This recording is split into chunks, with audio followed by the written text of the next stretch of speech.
नहीं बना। ये आप बता सकते हैं कि हादसा कैसे पेश आया और आप कैसे उससे निकले? अल्लाह ताला ने आपको नई ज़िंदगी दी है। अल्लाह ताला का सबसे पहले तो बहुत शुक्र है कि अल्लाह ताला ने मुझे एक नई ज़िंदगी दी है। और जो हादसे की बात है वो तैयारा बड़ा स्मूथली आ रहा था। PK8303 PIA का तैयारा है, 8F उसके अंदर मेरी सीट थी। और जब जो है वो जिन्ना इंटरनेशनल एयरपोर्ट आने वाला था तो अनाउंसमेंट किया पायलट ने कि जी लैंडिंग होने लगी है, आप अपने सीट बेल्ट वगैरह बांध लें।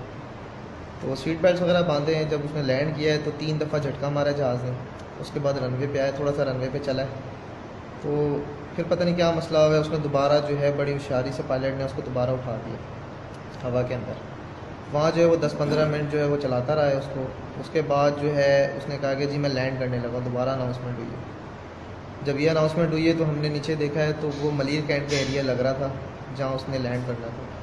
तो बस जब वो लैंड करने लगा तो अचानक फिर पता चला है कि जी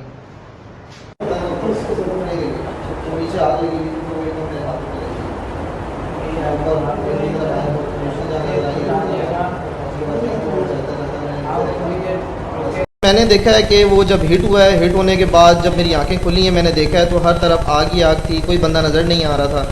और चीखों पुकार थी, बच्चों की, बड़ों की, बुज़ुर्गों की, सब चीखों पुकार थी, सब अपनी जानें बचाने में लगे हुए थे। तो मैंने अपना जो है वो सीट बेल्ट खोला है और मुझे रोशनी नज़र आई है एक जगह पर, तो मैंने उसकी तरफ जाने की कोशिश की है और मैं अपनी जाने में कामयाब हो गया हूँ और वहाँ से मैंने जंप की और बाहर आ गया। वाक़या ये था कि जब वहाँ से अनाउंसमेंट हुई है उतरने की कि हम कराची एयरपोर्ट पे लैंड करने लगे हैं, तो उसके बाद उन्होंने 10 से 15 मिनट उसको जहाज़ को उड़ाते रहे और उन्होंने कोई खाली जगह देख के मलिर कैंट का एरिया था वहाँ पर उन्होंने लैंड करवाने की कोशिश की है पायलट ने। और लैंड उन्होंने फिर अनाउंसमेंट किया कि जी हम लैंड करवाने लगे हैं, लेकिन किसी वजह से लैंड नहीं हो पाया तो वो क्रश हो गया।